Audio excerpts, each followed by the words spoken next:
আমি তাফসীর পড়াই 25 বছর, আপনি যখন তাফসীরের কথা বলেন আপনি করেন তাফসীর। আসসালামু আলাইকুম রহমতুল্লাহ।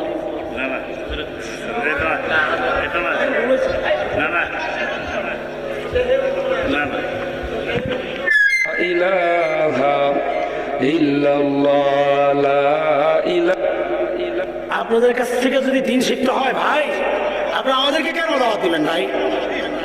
হ্যাঁ, নবী এখন পাগল ছিল, আপনি কি আমার পাগল বলতে চান? হ্যাঁ, নবীর সাহাবীরা নবীর ভুল করছে না? নবী যখন থেকে বলবেন আমি তো করছি, আপনি আপনি চাইছেন, আমি দর্শন করছি না, আমি করছি না, আবার সাইড টক করে আবার সাইড টক করলো, রাগ করে নাই, আমি তো রাগ করি নাই, আমি ভোট রাখ আরবি মুসলিম তো সাইড টক করলো কেন? না না না বলবে কে? মাহফিল এটা বয়ান করবে আলেম, এখানে কেউ